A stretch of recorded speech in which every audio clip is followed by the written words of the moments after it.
नमस्कार बच्चों, कैसे हैं आप सभी। उम्मीद है बहुत अच्छे से होंगे। खूब अच्छी पढ़ाई चल रही होगी आप लोगों की। बीच में हम लोग कुछ सजीव कक्षाओं में आपस में एक दूसरे से बातचीत किए, पढ़े और बातचीत करके एक दूसरे की समस्याओं को समझे। उसमें बच्चों आप लोगों ने कहा कि थोड़ी सी परेशानी हो जाती है कि जब हमारा इंटरनेट खराब हो जाता है और हम जुड़ नहीं पाते हैं और अपने आप गूगल मीट से बाहर हो जाते हैं। फिर थोड़ी देर के लिए सर ने क्या समझाया वो हमसे छूट जाता है। तो ऐसे में सर यदि आप वीडियो हमारे लिए भेजें तो हमारे लिए बहुत अच्छा होगा। तो बच्चों मैं तो आपके लिए वीडियो बनाता ही हूँ। बीच में मेरी इच्छा होती है कि बच्चों से सीधे सीधे बातचीत की जाए, इसलिए मैं आप लोगों से मिलने सीधे सीधे चला आता हूँ।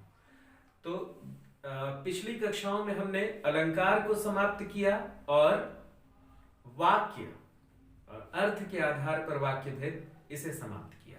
अब चलिए मैं इसका एक वीडियो आपके लिए ये बना के भेज रहा हूं। इसे आप खूब अच्छे से समझिए। यहाँ पर हम लोग व्हाइट बोर्ड पे अलग अलग किस्म के उदाहरण लिखेंगे, उसे समझेंगे और आप सभी एक नोट्स जरूर बनाइएगा, लिखने का अभ्यास करिएगा। ठीक है, ऐसा नहीं कि वीडियो सर का देख लिया अब हो गया, अब जब जरूरत पड़ेगी तो वीडियो देख लेंगे, ऐसा नहीं है। आप सभी नोट्स बनाइए। ठीक है, एक बार देखिए वीडियो, फिर नोट्स बनाइए, नोट्स बना करके और उससे पढ़िए, अभ्यास करिए। ये सबसे अच्छा तरीका है। ठीक है, तो चलिए अब हम बिना देरी किए क्लास हम अपनी कक्षा अपनी शुरू करते हैं।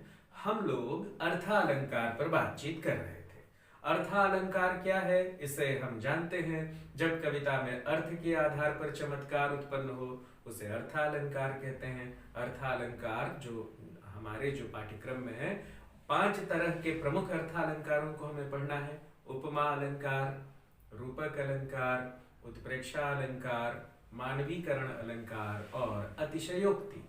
तो पिछली कक्षा में हमने अर्थालंकार के अर्थ समझते हुए उपमेय, उपमान, साधारण धर्म और वाचक शब्द, इसके बारे में हमने बहुत अच्छे से समझा।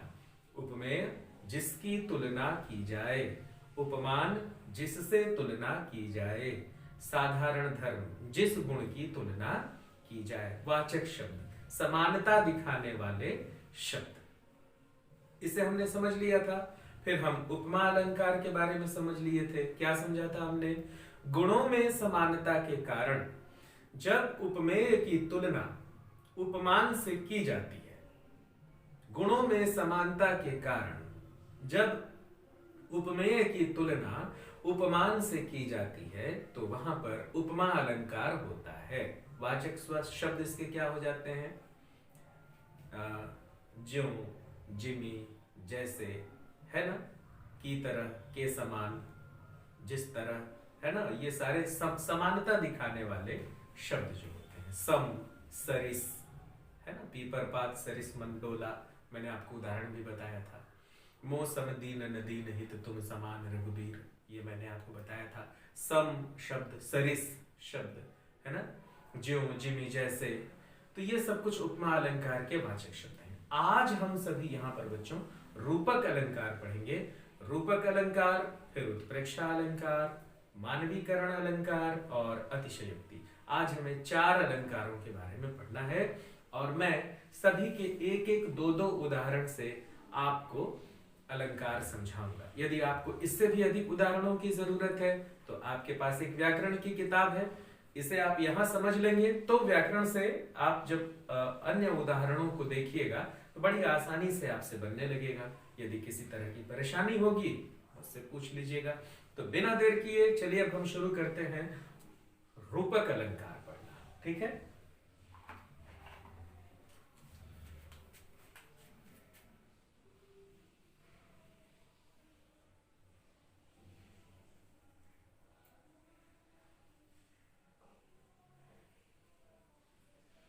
रूपक अलंकार। आइए पहले हम इसकी परिभाषा जानते हैं। रूपक अलंकार की परिभाषा क्या हो सकती है? गुणों में अत्यंत समानता के कारण, उपमेय और उपमान के गुणों में बहुत अधिक समानता के कारण जब उपमेय को उपमान मान लिया जाता है। देखिए, उपमा अलंकार में उपमेय की तुलना उपमान से की जाती है, तुलना की जाती है, लेकिन रूपक अलंकार में तुलना नहीं की जाती है, उपमेय को उपमान मान लिया जाता है। इसकी परिभाषा क्या हो गई कि गुणों में अत्यधिक समानता के कारण, गुणों में अत्यधिक समानता, और दूसरी बात क्या होती है, उपमेय को उपमान मानना, उपमेय को उपमान मानना। मतलब आप इसे ये समझिए बच्चों कि हम तुलना नहीं कर रहे हैं। जैसे एक बात मैं आपको बताता हूं, एक लंबे चौड़े आदमी को आपने देखा और कहा कि यह लंबा चौड़ा आदमी बिल्कुल अमिताभ बच्चन जैसा दिखता है, तो यहां पर उपमा अलंकार हो गया। लेकिन जैसे ही आप कहेंगे कि यह लंबा चौड़ा आदमी अमिताभ है, बिल्कुल अमिताभ है, तो हमने क्या किया कि उपमेय को उपमान मान लिया। तो रूपक अलंकार में हम उपमेय को उपमान मान लेते हैं। तो जब हम तुलना ही नहीं कर रहे हैं, उपमेय को उपमान मान ले रहे हैं, इसका मतलब कि तुलना करने वाले शब्द यहां पर नहीं है। इसका मतलब है कि वाचक शब्द की अनुपस्थिति होती है, पहला। दूसरा चीज, वाचक शब्द अनुपस्थित। वाचक शब्द यहां पर क्या है, अनुपस्थित है, क्योंकि हम न तो तुलना कर रहे हैं और न ही उपमेय में उपमान की कल्पना कर रहे हैं। उपमेय में जब हम उपमान की कल्पना करने लगेंगे तो वह उत्प्रेक्षा अलंकार हो जाएगा और वहां वाचक शब्द बदल जाएगा। हम जब उत्प्रेक्षा में पहुंचेंगे तब मैं वहां पर आपको बताऊंगा। तो गुणों में अत्यधिक समानता होती है रूपक अलंकार में, उपमेय को उपमान मान लिया जाता है। अब आइए हम इसे एक उदाहरण से समझते हैं बच्चों। एक बहुत अच्छा उदाहरण मेरे पास है, वो मैं यहां पर लिखता हूं। बंदों गुरुपद पदुम परागा। बंदों गुरुपद पदुम परागा, पहला उदाहरण। एक और उदाहरण लिखता हूं मैं। आए महंत वसंत।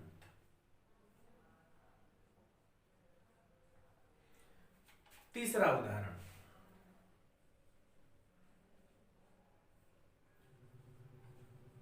चरण कमल बंदों, ये एक ही में है, चरण कमल बंदों हरिराई। इन तीनों पंक्तियों को देखिए बच्चों यहां पर। पहले हम इसके अर्थ को समझते हैं। बंदों गुरुपद पदुम परागा, इसमें कवि ये कहता है कि मैं अपने गुरु के पदुम परागा, पराग है जो मेरे गुरु का पद जो है वह पराग है, मैं उसकी वंदना करता हूं। पदुम परागा मतलब कि मेरे गुरु का पद, पदुम मतलब क्या होता है, कमल। पराग मतलब होता है पराग, कमल, कमल की जो का फूल होता है उसमें बीच में पीले रंग का एक तत्व होता है जो पीले पीले रंग का होता है, जिसमें मधुमक्खियां उसे एकत्र करती हैं, फिर शहद बनाती हैं, उसे पराग कहते हैं। ठीक है, तो कवि कहता है कि मैं अपने गुरु के गुरुपद, गुरु के पद की वंदना करता हूं, जो पद्म के पराग मतलब कमल के पराग हैं, पराग के समान नहीं है, पराग हैं।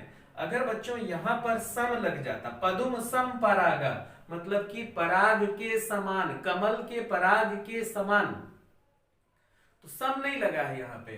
बंदो गुरुपद पदुम परागा मतलब कि मेरे गुरु का जो कमल है, मेरे गुरु का जो चरण है, पैर है, वह कमल का पराग है उसकी मैं वंदना करता हूं। समान नहीं है, बिल्कुल पद्म का पराग है उस पैर की मैं वंदना करता हूं। बंदो गुरुपद पदुम परागा। दूसरा उदाहरण देखिए, आए महंत वसंत। महंत मतलब होता है प्रमुख, किसी संस्था के प्रमुख को महंत कहते हैं, ठीक है। तो यहां पर महंत वसंत कह रहा है, जो वसंत है वही महंत है। कह रहा है कवि कि महंत वसंत आ गए, महंत वसंत आ गए। ऐसा नहीं कह रहा है कि महंत के समान वसंत आ गए। के समान वसंत आ गए मतलब ये उपमा अलंकार हो जाता, मतलब महंत सम वसंत बोल देता तो उपमा अलंकार हो जाता। लेकिन यहां पर क्या कह रहे हैं, आए महंत वसंत, मतलब कि जो वसंत है वो महंत है, महंत के समान नहीं है, वही महंत है। तो यहां पर उपमेय को उपमान मान लिया गया। ठीक है बच्चों, अब अगला उदाहरण देखिए, चरण कमल बंदव हरिराई। हरिराई, हरिराई राय मतलब प्रमुख, हरिराई मतलब जो मेरे प्रमुख हरि हैं, मतलब श्री विष्णु है। वंदना करता हूं चरण कमल की। मेरे जो हरि हैं विष्णु, उनका जो चरण है वह कमल है। चरण कमल, चरण कमल मतलब वह चरण जो कमल है, कमल के समान नहीं है, बिल्कुल ऐसा ही पदुम परागा, मतलब कमल के पराग है। मेरे गुरु का पद जो है वो कमल का पराग है, कमल के समान नहीं है। यहां पर भी वही है, मेरे गुरु का चरण, मेरे हरि मतलब भगवान, मेरे प्रभु का चरण कमल है, मैं उसकी वंदना करता हूं। मतलब यहां पर चरण को कमल मान लिया गया, यहां पर वसंत को महंत मान लिया गया, यहां पर गुरु के पद को कमल का पराग मान लिया गया। ठीक है, तो ये रूपक अलंकार हुआ। अब रूपक अलंकार में चूंकि हमें तुलना तो करना नहीं है, इसलिए वाचक शब्द यहां पर नहीं है, लेकिन उपमेय, उपमान और साधारण धर्म यहां पर है। साधारण धर्म की आपको कल्पना करनी है। पद्म पराग कहने का मतलब क्या है कि साधारण धर्म मतलब पद्म के पराग है, मतलब कोमलता की बात की जा रही है, तो साधारण धर्म कोमलता हो जाएगा। महंत वसंत सुंदरता की बात की जा रही है, साधारण धर्म सुंदरता हो जाएगी। चरण कमल, यहां पर भी चरण जो है चूंकि बहुत कोमल है इसलिए उसे कमल मान लिया गया, तो साधारण धर्म यहां पर कमल हो जाएगा। ठीक है बच्चों, तो आपको उम्मीद है कि रूपक अलंकार समझ में आ गया होगा। ठीक है, यदि किसी तरह की परेशानी होगी तो आप मुझसे फोन करके पूछेंगे। आप इसमें जरूर इस बात को जरूर आप खोजेंगे कि उपमेय और उपमान कौन है। उपमेय, मैं फिर से बता दूं आपको, उपमेय जिसकी तुलना की जाए, लेकिन रूपक अलंकार में हम तुलना तो करते नहीं है, तो उपमेय जिसे माना जाए वह उपमेय है, और जिसके समान जो माना जाए वह उपमान है। मतलब जैसे पद्म, पद्म मतलब कमल, तो गुरु का जो पद है उसे हम कमल मान रहे हैं, तो गुरुपद जो है वह हो गया उपमेय। क्या मान रहे हैं, कमल का पराग मान रहे हैं, तो ये हो गया उपमान। साधारण धर्म, किस गुण के कारण हम पद्म मान रहे हैं, कोमलता। अब यहां पर देखिए, उपमेय किसे मान रहे हैं, वसंत को मान रहे हैं। क्या मान रहे हैं, महंत मान रहे हैं, तो वसंत क्या हो गए, उपमेय। क्या मान रहे हैं, महंत मान रहे हैं, तो महंत क्या हो गए, उपमान। किस गुण के कारण मान रहे हैं, सौंदर्य के कारण, क्योंकि बसंत बहुत सुंदर महीना है, सौंदर्य। चरण कमल बंदव हरिराई, चरण मेरे हरि हैं, उनका जो चरण है वह क्या है, कमल है, तो चरण क्या हो गया, उपमेय। कमल क्या हो गया, उपमान। किस गुण के कारण मान रहे हैं, कोमलता। और यहां पर रूपक अलंकार में वाचक शब्द तो होता ही नहीं है। ठीक है, तो आप रूपक अलंकार की पहचान ऐसे भी कर सकते हैं कि इसमें न तो उपमा अलंकार का सम सरिस जो जिमी जैसे ये भी नहीं है, और उत्प्रेक्षा अलंकार के जो वाचक शब्द हैं वो भी नहीं है, और इसमें प्रकृति की तुलना मनुष्य से नहीं की जा रही है, तो मानवीकरण भी नहीं है, कोई बात बढ़ा चढ़ा कर नहीं कही जा रही है, तो अतिशयोक्ति भी नहीं है, तो इसका मतलब यह रूपक है। ठीक, तो मुझे लगता है बच्चों आप सभी को रूपक अलंकार बहुत अच्छे से समझ में आ गया होगा, और हम पहले भी जो हमारी सजीव कक्षा थी उसमें हम इस अलंकार पर काफी बातचीत कर चुके हैं। तो अब मैं इसे मिटाता हूं और अगला अलंकार हम लोग रूपक अलंकार कह रहा हूं, उत्प्रेक्षा अलंकार समझते हैं।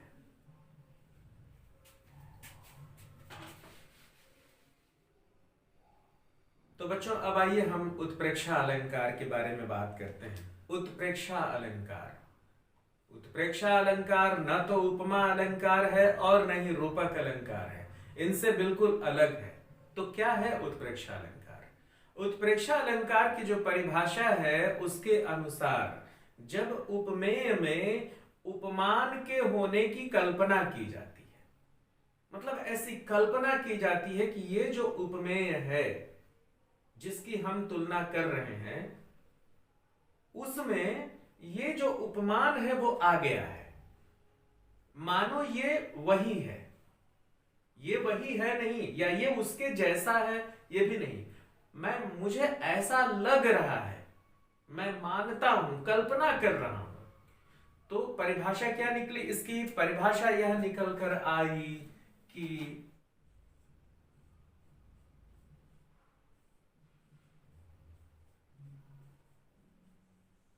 गुणों में समानता के कारण उपमेय में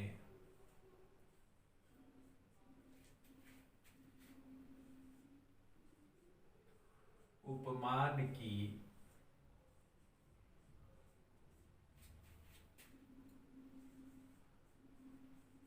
कल्पना की जाती है। और जो दूसरी महत्वपूर्ण बात है वो है वाचक शब्द। मानो, मनहु, जानो,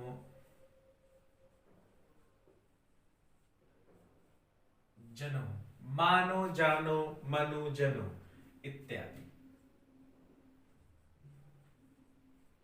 मतलब कुछ ऐसे शब्द जिससे आपको लगे कि लगता है कि, ऐसा लगता है कि, अगर इसका आभास होता हो आपको तो वहां पर उत्प्रेक्षा अलंकार होता है। अब क्या मतलब हुआ इस पंक्ति का, आइए हम समझें कि उपमेय में उपमान की कल्पना, इस बात को समझिए, उपमेय में उपमान की कल्पना क्या अर्थ होता है इसका? उपमेय में उपमान की कल्पना का अर्थ क्या होता है? मतलब ये कि दो चीजें हमारे सामने तुलना करने के लिए रखी हुई है, ठीक है, एक हमारे पास है, एक हमसे दूर है।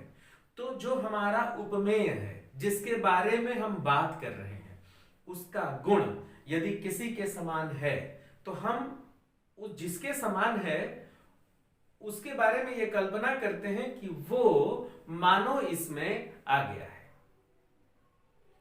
उसका गुण मानो इसके भीतर दिखाई दे रहा है। ठीक है, जैसे मान लीजिए कि कोई आदमी बहुत हट्टा कट्टा है, बलिष्ठ है, तो हम कहते हैं ये आदमी इतना हट्टा कट्टा है मानो इसके भीतर हाथी का बल है। तो हमने क्या किया, इस आदमी के भीतर हाथी के गुण, हाथी का जो बल है उसकी कल्पना की ना। यह आदमी इतना हट्टा कट्टा है कि इसके भीतर हाथी का बल है, मानो इसके भीतर हाथी का बल है। यह इतना बलशाली है मानो इसके भीतर हाथी का बल है। हमने तुलना नहीं की, हमने इसे हाथी भी नहीं कहा। अगर हमने तुलना की होती कि यह हाथी के समान है, उपमा अलंकार हो जाता। देखिए हर बार मैं आपको बताता चल रहा हूं फर्क। यदि हम कहते कि यह व्यक्ति, इसका बल हाथी के समान है, उपमा अलंकार हो जाता। यदि हम कहते यह व्यक्ति हाथी है, रूपक अलंकार हो जाएगा। फिर मैं कहूं इस व्यक्ति में इतना बल है मानो यह हाथी जैसा बलशाली है। मानो, इसमें मैंने हाथी के बल की कल्पना कर ली। तो यहां पर जो वाचक शब्द है मानो, मनहु, जानो, जनहु इत्यादि, तो उपमेय में मतलब जो मेरे सामने है यह व्यक्ति जो बलशाली है, यह उपमेय हो गया। और मैंने किसके बल की कल्पना की? हाथी के बल की कल्पना की, मतलब हाथी उपमान हो गया, है ना। और किस गुण की तुलना की? शक्ति की तुलना की, ताकत, डील डौल की तुलना की, तो वह साधारण धर्म हो गया। और वाचक शब्द क्या हुआ? मानो, मनहु, जानो, जनहु इत्यादि। अब आइए एक कविता की पंक्ति से हम इसे समझने की कोशिश करते हैं।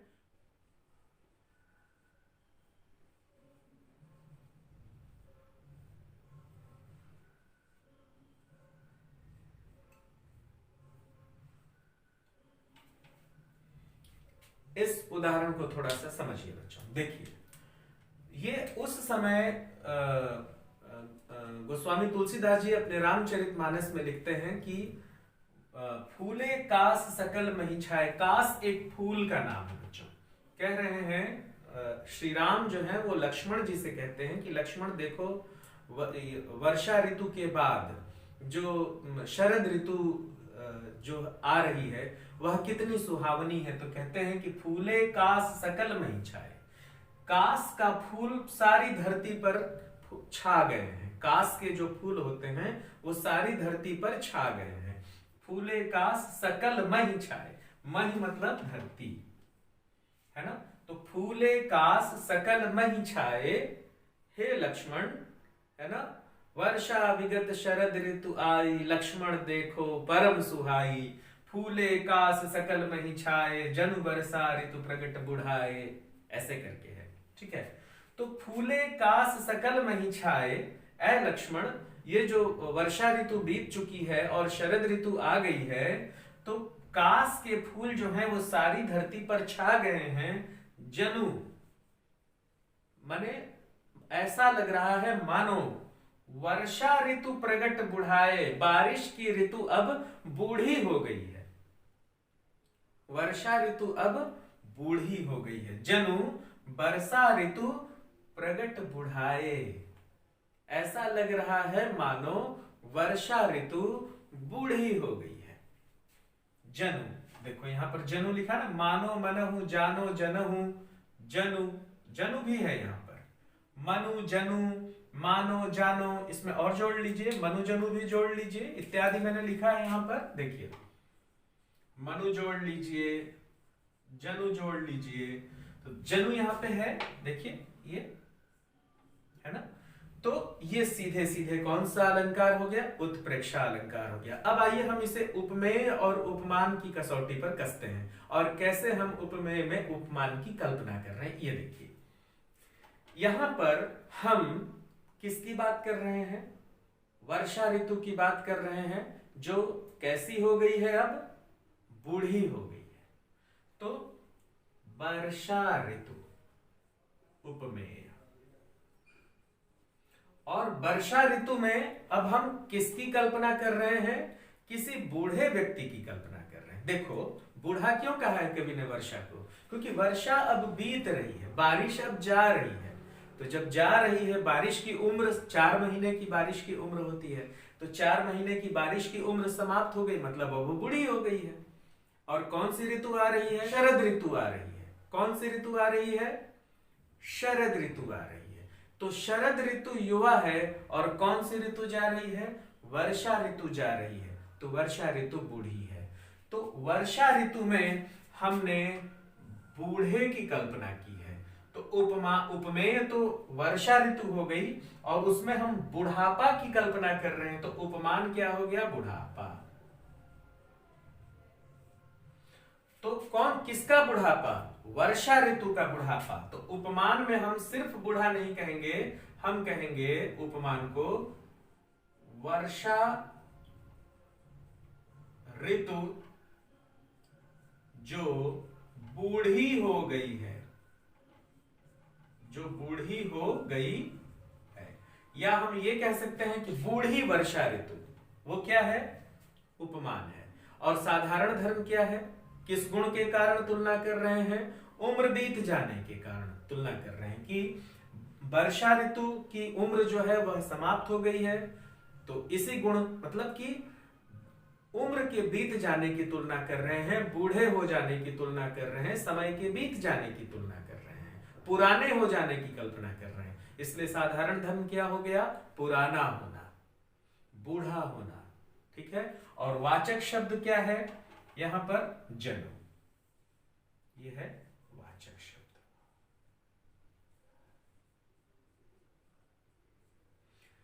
अब चलिए एक और उदाहरण से मैं आपको इसे स्पष्ट करता हूं। बहुत ही खूबसूरत उदाहरण है, मुझे भी तुरंत याद आ गया, मैं यहां पे लिखता हूं, है ना।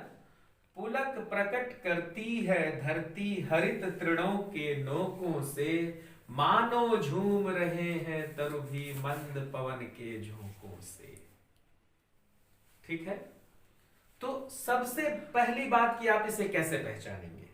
सबसे पहली बात जिसे देखकर आप तुरंत पहचान जाएंगे, मानो मनहु जानो जनहु मनु जनु मानो। ये देखिए वाचक शब्द, तुरंत पकड़िए, कुछ समझने की जरूरत नहीं है। आपसे पूछा जा रहा है कौन सा अलंकार है ये, आप तुरंत देखिए, मानो तुरंत बताइए, उत्प्रेक्षा अलंकार के दर्शन हो रहे हैं यहां पर। ठीक है। किससे पकड़ लिया आपने? वाचक शब्द से पकड़ लिया। अब आइए इसका अर्थ समझते हैं। पुलक प्रकट करती है धरती, पुलक मतलब होता है खुशी, प्रकट करती है धरती, अपनी खुशी प्रकट कर रही है। किससे? हरित तृणों के नोकों से, हरे हरे घास से, है ना। मानो झूम रहे हैं तरु भी, ऐसा लग रहा है मानो, तरु मतलब होता है वृक्ष, वृक्ष भी झूम रहे हैं। किससे? मंद पवन के झोंकों से। वृक्ष जो है वो हरे, वो धीरे धीरे चलने वाली हवाओं के प्रभाव से झूम रहे हैं। तो हमने क्या कहा? मंद पवन के झोंकों से वृक्ष भी झूम रहे हैं। वृक्ष की तुलना, वृक्ष क्या कर रहे हैं? झूम रहे हैं। वृक्ष, वृक्ष में हम किसकी कल्पना कर रहे हैं? झूमने वाले व्यक्ति की कल्पना कर रहे हैं कि मानो कोई व्यक्ति झूम रहा है। ठीक है। तो आप यहां पर कह सकते हैं कि सर अगर हम किसी व्यक्ति से तुलना करेंगे तो यहां पर तो मानवीकरण अलंकार भी हो सकता है। बिल्कुल हो सकता है, लेकिन चूंकि हमें वाचक शब्द यहां पर मानो दिख रहा है, इसलिए हम तुरंत कहेंगे कि झूमते हुए व्यक्ति की कल्पना हम वृक्षों में कर रहे हैं और मानो शब्द का इस्तेमाल कर रहे हैं। वाचक शब्द यहां पर मानो दिखाई दे रहा है, इसलिए यह उत्प्रेक्षा अलंकार है। ठीक है बच्चों। वर्षा विगत शरद ऋतु आई, लक्ष्मण देखो परम सुहाई, फूले कास सकल मही छाए, जनु बरसा ऋतु प्रगट बुढ़ाए। पुलक प्रकट करती है धरती हरित तृणों के नोकों से, मानो झूम रहे हैं तरु भी मंद पवन के झोंकों से। ठीक है बच्चों, यहां तक आपको समझ में आया उत्प्रेक्षा अलंकार? मतलब कि मानो, जानो, मनु, जनु, मनहु, जनहु, ये सारे शब्द अगर प्रयुक्त होते हैं तो उत्प्रेक्षा अलंकार होता है। ठीक है। तो मैंने यहां पर 2 उदाहरण आपको दे दिए। ठीक। अब मैं इसे मिटाता हूं और हमारा जो अगला अलंकार है वह है मानवीकरण अलंकार। बहुत ही खूबसूरत अलंकार है, बहुत ही अच्छा है। इसी में देखिए ना, मानो झूम रहे हैं तरु भी, तो तरु झूम रहे हैं, वृक्ष झूम रहे हैं, तो झूमता कौन है? झूमता तो मनुष्य है ना। मतलब हम तरु में झूमते हुए मनुष्य की कल्पना कर रहे हैं। उपमान कौन हो गया? मनुष्य हो गया, है ना। उपमेय कौन हो गया? वृक्ष हो गया। उपमेय जिसमें मान रहे हैं, हमारे सामने कौन है? वृक्ष है, तो उपमेय वृक्ष हो गया। उपमान कौन हो गया? झूमने वाला व्यक्ति जिसे हम इसमें मान रहे हैं, तो वो उपमान हो गया झूमने वाला व्यक्ति। मानो झूम रहे हैं तरु भी मंद पवन के झोंकों से। साधारण धर्म क्या हो गया? झूमना, है ना, मस्ती में झूमना साधारण धर्म हो गया। वाचक शब्द क्या हो गया? मानो, है ना। तो ये एक जबरदस्त उदाहरण है उत्प्रेक्षा अलंकार का। और आपको अगर और अधिक उदाहरणों पर गौर करना है तो बच्चों मैं आपसे कह ही रहा हूं कि आप सभी एक बार अपने व्याकरण की किताब को पलटिए, वहां पर आपको ढेरों उदाहरण दिखे। मेरे सामने कई किताब पड़े हुए हैं, इसमें ढेरों उदाहरण है, लेकिन समय की अपनी सीमा है, इसलिए मैं यहाँ पर दो दो उदाहरण आपके सामने रख रहा हूं। अब मैं इसे मिटाता हूं और अब हम मानवीकरण अलंकार पर बातचीत करेंगे।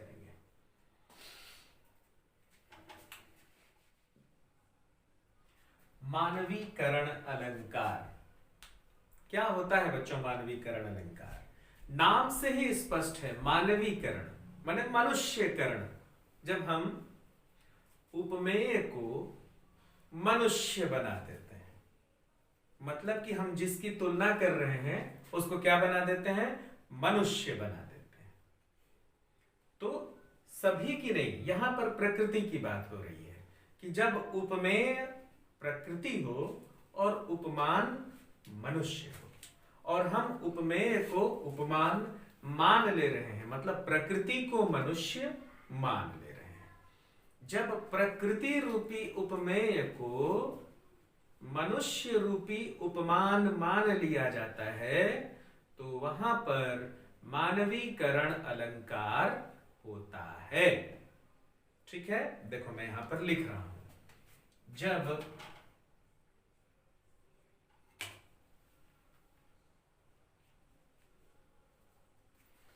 जब प्रकृति रूपी उपमेय को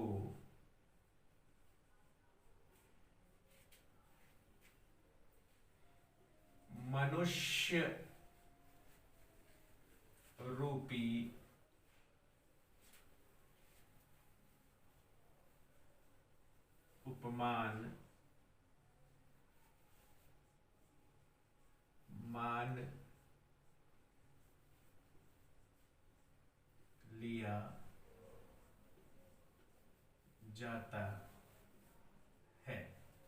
जब प्रकृति रूपी उपमेय को मनुष्य रूपी उपमान मान लिया जाता है, मतलब ये कि जब प्रकृति को मनुष्य मान लिया जाता है। बिल्कुल सरल शब्दों में ये समझिए, क्या समझेंगे आप सरल शब्दों में? कि जब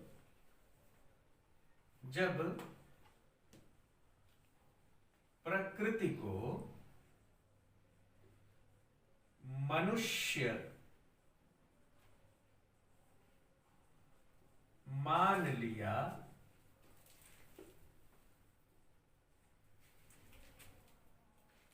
जाता है। जब प्रकृति को मनुष्य मान लिया जाता है, मतलब उपमेय कौन होगा? एकदम यहां पर स्पष्ट है कि उपमेय प्रकृति होगी और उपमान मनुष्य होगा। ठीक है, अब आइए कुछ उदाहरणों से हम देखते हैं। क्या उदाहरण? आपके पाठ्यक्रम में ही कविता है मेघ आए, बहुत ही खूबसूरत कविता है। मेघ आए बड़े बन ठन के संवर के, उसी को लिखता हूं मैं, देखिए। चलिए इतने में ही आइए बच्चों हम समझने की कोशिश करते हैं। ठीक है, मैंने आपको कहा कि जब हम प्रकृति को उपमेय मान लेते हैं और उपमान जो है वह मनुष्य हो जाता है। साधारण शब्दों में जब प्रकृति को मनुष्य मान लिया जाता है। इस पंक्ति में देखिए, मेघ आए बड़े बन ठन के संवर के। मेघ जो है वह एक गांव है, उसमें आसमान में काले काले बादल आ रहे हैं बारिश करने के लिए। काले बादलों को देखकर कवि कहता है कि ये मेघ तो बड़े बन ठन के आ रहे हैं। तो देखिए यहां पर बादलों को कवि ने बना ठना हुआ कहा, तो बन ठन के क्या मेघ जो है पैंट शर्ट पहन के आ सकता है क्या? हैट टोपी सूट टाई मार के आ सकता है क्या? नहीं आ सकता। कौन आ सकता है? मनुष्य आ सकता है। मतलब कि मेघों को कवि ने बने ठने हुए सुंदर बने हुए मनुष्य की तरह मान लिया। कवि ने बादलों को, काली घटाओं को बना ठना हुआ पुरुष मान लिया। ठीक है, तो मेघ आए बड़े बन ठन के संवर के। बन ठन के संवर के कौन आया? कोई मनुष्य आया। ठीक है, मतलब कि मेघों की तुलना किससे कर दी कवि ने? बने ठने हुए मनुष्य से कर दी। ठीक है, दूसरी पंक्ति में भी देखिए, आगे आगे नाचती गाती बयार। बयार मतलब होता है बच्चों हवा। तो आगे आगे नाचती गाती हवा चली। हवा कभी नाचती गाती चल सकती है क्या?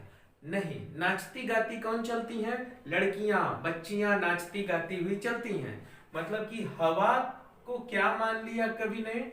नाचती गाती, मतलब हवा को नाचती गाती हुई मान लिया। नाचती गाती कौन है? लड़कियां। मतलब कि कवि ने हवा को नाचती गाती हुई लड़कियों के समान मान लिया। आगे आगे नाचती गाती हवा चली, बयार चली, मतलब हवा को नाचती गाती हुई लड़कियों के रूप में मान लिया। और उपमेय उपमान तो आप जानते ही हैं। यहां पर उपमान मनुष्य हो गया। मनुष्य मतलब सजा सवरा हुआ व्यक्ति। यहां पर उपमान नाचती गाती हुई लड़कियां हो गई। उपमेय कौन है? प्रकृति है। यहां पर हवा है उपमेय, और यहां पर मेघ है उपमेय। बहुत खूबसूरत कविता है निराला जी की। दिवसावसान, दिवसावसान का समय। दिवसावसान का समय मेघमय आसमान से, मेघमय आसमान से उतर रही, मेघमय आसमान से उतर रही संध्या सुंदरी, संध्या सुंदरी परी सी। इन तीन पंक्तियों को आप समझिए बच्चों। देखिए, समझते हैं इसको। दिवसावसान का समय। दिवसावसान मतलब दिवस का अवसान, मतलब अब दिन खत्म हो रहा है, मतलब शाम का समय। दिवसावसान का समय मतलब शाम का समय। मेघमय आसमान से, मेघमय मतलब, मेघ मतलब बादल, और आसमान से, बादलों से भरे आसमान से उतर रही है। कौन उतर रही है? संध्या सुंदरी परीसी, संध्या सुंदरी परीसी, है ना। मेघमय आसमान से उतर रही है संध्या सुंदरी परीसी। अब आप कहेंगे सर सी लगा हुआ है तो ये उपमा अलंकार हो सकता है। ठीक है सर, कवि ने संध्या को सुंदरी मान लिया है तो ये रूपक हो सकता है। लेकिन रूपक इसलिए नहीं हो सकता क्योंकि यहां पर कवि ने संध्या सुंदरी को, संध्या सुंदरी को परी कह रहा है। ये मतलब कि शाम के समय को, मतलब प्रकृति को क्या मान रहा है कवि? परी मान रहा है। मतलब मनुष्य से कल्पना करा, परी को कवि ने मनुष्य की तरह मान लिया है। तो संध्या सुंदरी यानी कि प्रकृति, और उसे मान लिया है परी सी।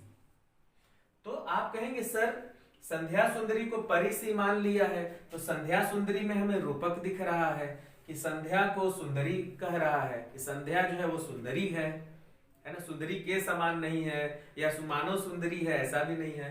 तो यहां पर आपको बहुत ही सजग होकर के ये सोचना पड़ेगा बच्चों। इसलिए मैं ये उदाहरण आपको बता रहा हूं कि जो संध्या सुंदरी है, कवि ने शाम को कहा है कि शाम जो है वो एक सुंदरी है और वह परी सी है। और परी को क्या मान लिया है कवि ने? मनुष्य मान लिया है। मतलब प्रकृति की तुलना परी से की जा रही है, प्रकृति को परी मान लिया गया है, तुलना नहीं की जा रही है। प्रकृति संध्या को परी मान लिया गया है कि ये जो संध्या है वह परी है। तो यहां पर आपको मानवीकरण अलंकार होगा। तो यहां पर देखिए उपमेय कौन है? किसे माना जा रहा है? संध्या सुंदरी को। क्या माना जा रहा है? परी माना जा रहा है। तो परी मतलब कि एक मनुष्य की तरह, परियों को हम मानते हैं ना कि वो स्त्रियों की तरह होती हैं, बस उनके पंख होते हैं, तो हम उसे मनुष्य ही मान सकते हैं। तो संध्या सुंदरी क्या हो गई? ये हो गई उपमेय। और क्या मान लिया? परी सी, तो परी हो गई उपमान। ठीक है। और साधारण धर्म के क्या गुण हो गया? साधारण धर्म किस गुण के कारण माना जा रहा है? सुंदरता, है ना। तो साधारण धर्म क्या हो जाएगा? सुंदरता। और इसमें वाचक शब्द तो कुछ होता ही नहीं है। तो जब हम प्रकृति को मनुष्य मान लेते हैं, वहां पर मानवीकरण अलंकार होता है। और एक अंतिम अलंकार जो भी बचा है बच्चों, वह है अतिशयोक्ति। आज हम इसे समझ लेते हैं, उसके बाद इस कक्षा को खत्म करेंगे। अगर 2-3 मिनट ज्यादा भी मैं आपके ले लूं तो आप कृपया मेरे साथ रहें और अतिशयोक्ति अलंकार को समझ लें, उसके बाद फिर हम इस कक्षा को समाप्त करेंगे।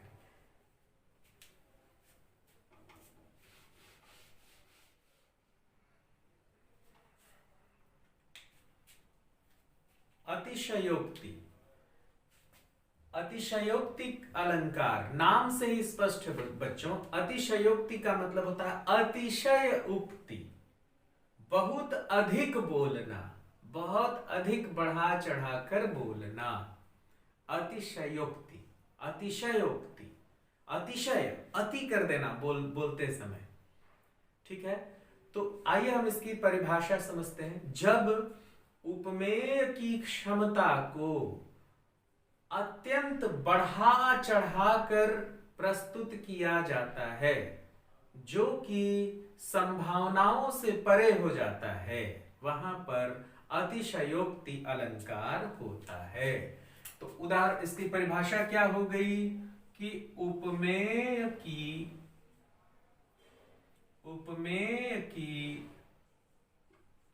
क्षमता को, उपमेय की क्षमता को अत्यंत बढ़ा चढ़ाकर, अत्यंत बढ़ा चढ़ाकर प्रस्तुत करना, प्रस्तुत किया जाए। जब, यहां जब लगा लीजिए। जब उपमेय की क्षमता को अत्यंत बढ़ा चढ़ाकर प्रस्तुत किया जाए। और दूसरी बात कि संभावित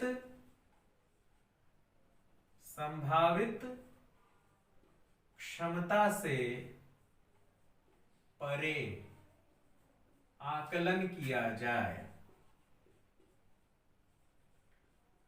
परे आकलन किया जाए। मतलब कि जब किसी की क्षमता को या किसी के कार्य को अत्यंत बढ़ा चढ़ाकर बोलते हैं, तो वहां पर अतिशयोक्ति अलंकार होता है। इसका सबसे श्रेष्ठ उदाहरण बताऊं आपको कि जब हनुमान जी की पूंछ में आग लगी तो हनुमान जी ने लंका को जला दिया। ठीक है। तो जब हम हनुमान जी की क्षमता, हनुमान जी के पराक्रम की बात करते हैं, तो बात को हम अतिशयोक्ति अलंकार में कहते हैं। हम कहते हैं कि इधर हनुमान जी की पूंछ में आग लगी नहीं कि उधर लंका जल गई। मतलब कि हनुमान जी ने इतना जल्दी काम किया, इतना जल्दी काम किया कि पलक झपकते लंका जल गई। तो ऐसा संभव नहीं है बच्चों। आप खुद सोचिए कि पहले उनके पूंछ में आग लगी, फिर वो आग लगी हुई पूंछ को लेके उड़े होंगे, उड़ करके वह लंका में एक जगह गए होंगे, उसे जलाए होंगे, फिर दूसरी जगह गए होंगे, उसे जलाए होंगे, फिर तीसरी जगह गए होंगे, उसे जलाए होंगे। थोड़ा समय लगा होगा। लेकिन हनुमान जी की क्षमता को हम, चूंकि हमारी श्रद्धा हनुमान जी के प्रति है, इसलिए हनुमान जी की क्षमता को आपके सामने प्रभावी ढंग से रखने के लिए हम क्षमता से परे आगे बढ़कर आकलन करते हैं, बढ़ा चढ़ाकर प्रस्तुत करते हैं बात को। तो वहां पर अतिशयोक्ति अलंकार होता है।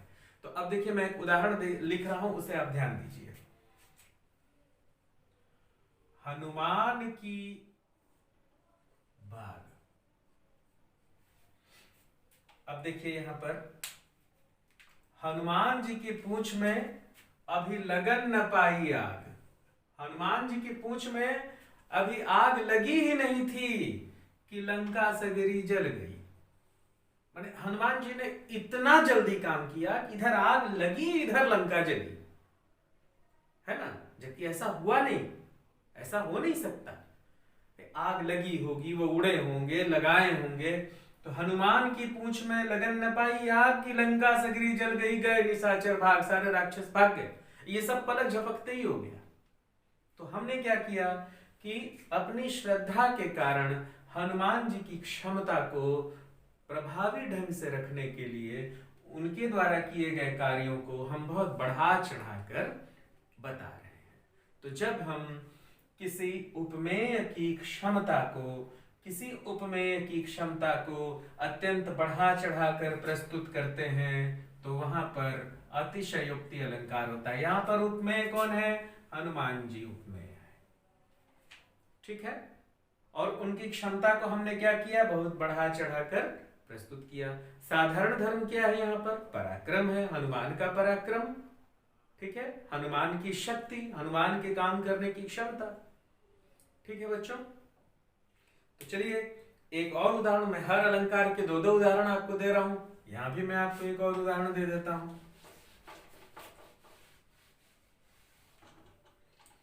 बहुत ही खूबसूरत कविता है। कौन सी कविता है? रणबीच। रणबीच चौकड़ी का पाला था, ठीक है। अब यहां पर देखिए, रणबीच चौकड़ी भर भर कर चेतक बन गया निराला था। चेतक जो है वो महाराणा प्रताप का घोड़ा था बच्चों, है ना। तो रणबीच चौकड़ी भर भर कर चेतक बन गया निराला था। रणबीच मतलब युद्ध के मैदान में, चौकड़ी भर भर कर मतलब दौड़ दौड़ कर। राणा प्रताप का घोड़ा था, उसका नाम था चेतक। तो युद्ध में जब राणा प्रताप चेतक को दौड़ा रहे थे तो वह दौड़ दौड़ कर निराला बन गया था। और राणा प्रताप के घोड़े से, और राणा प्रताप का वो जो घोड़ा है चेतक, पड़ गया हवा का पाला था। मतलब उसका कंपटीशन जो है वो हवा से हो रहा था, ठीक है। तो ये अतिशयोक्ति है, बढ़ा चढ़ाकर प्रस्तुत की गई बात है। किसी भी घोड़े की रफ्तार की तुलना हम हवा से नहीं कर सकते। हम नहीं कह सकते कि यह घोड़ा जो है वो हवा की रफ्तार से उड़ता है, ऐसा नहीं कह सकते, है ना, बढ़ा चढ़ाकर। तो उपमेय कौन है? किसके क्षमता की बात की जा रही है? चेतक की बात की जा रही है। राणा प्रताप का घोड़ा चेतक उपमेय है। राणा प्रताप का घोड़ा चेतक उपमेय है। साधारण धर्म क्या है? राणा प्रताप के घोड़े के दौड़ने की गति। राणा प्रताप के घोड़े के दौड़ने की गति, ये साधारण धर्म है, ठीक है। तो इस तरह से बच्चों अतिशयोक्ति अलंकार यहीं पर संपन्न हुआ। और भी ढेर सारे उदाहरण हैं, लेकिन समय की अपनी मर्यादा है बच्चों, बहुत समय हो गया, मैंने आपका समय तो लिया है, लेकिन मैं आज चाहता था कि अलंकार पाठ को हम इसी कक्षा में समाप्त करें। तो आज हम उस उद्देश्य में पूरे खरे उतरे। आप सबका सहयोग रहा। खूब सावधानी से इस वीडियो को एक बार और देखिएगा, अपना नोट्स बनाइएगा, नोट्स बनाकर अभ्यास करिएगा। आपके पास व्याकरण की किताब है, वहां से और भी उदाहरण देखिएगा, ठीक है। और किसी तरह की भी परेशानी होगी तो मुझे फोन करिएगा, ठीक है। नमस्कार।